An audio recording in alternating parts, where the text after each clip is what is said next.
Assalaamu calaykum waraxmatullaahi wabarakaatu. Inaad ilaaliso caafimaadkaaga waxa qayb weyn ka ah nidaamka cunto cunistaada, waxaana dhici karta cuntooyin iyo cabitaano jidhkeennu u baahan yahay oo si qaldan loo isticmaalaa inay keeni karaan dhibaato caafimaad darro. Marka haddaba calooshaadu ay madhan tahay, ma fiicna inaad isticmaasho khudaartan iyo cabitaanadan kuwaasoo kala ah tamaandhada ama yaanyada oo aad isticmaasho xilliga calooshaadu ay madhan tahay. Waxaa dhici karta maadada ku jirta ee tananiin inay waxyeello u geysato xameetidaada, sidaa darteedna ma habboona inaad isticmaasho yaanyada iyadoo calooshaadu ay madhan tahay. Khudaarta kulul ayaan iyaduna fiicnayn inaad isticmaasho xilliga calooshaadu ay madhan tahay, waxaanay waxyeello u geysan kartaa nidaamka dheefshiidkaaga iyo calooshaba. Sharaabka ama cabitaanka soodhaha leh ayaan isaguna fiicnayn inaad isticmaasho xilliga calooshaadu ay madhan tahay, isagoo sharaabkani xilligaa kugu keeni karaa inuu yareeyo in wareegga dhiiggu si fiican uga shaqeeyo caloosha, waxaanu ka dhigi karaa shaqada dheefshiidka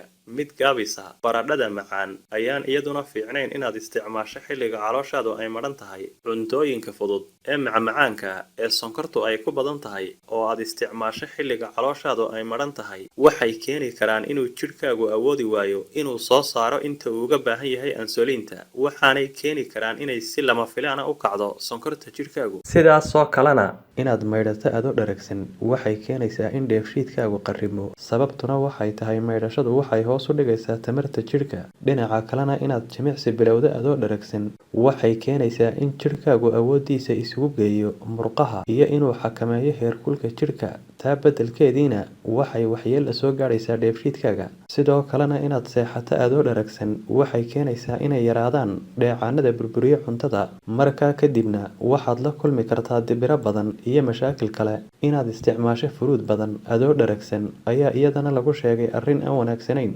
Inkastoo cabitaanka sigaarku mar kastaba uu keeno caafimaad darro, haddana khatartiisu waxay sii badan tahay marka qofku uu cabo isagoo dharagsan. Cabitaanka shaaha ee xilliga cuntada kadib ayaa iyadana lagu sheegay arrin aan wanaagsanayn. Waxyaabahan oo dhan waxaa fiican inaad isticmaasho ugu yaraan hal saac xilliga cuntada kadib.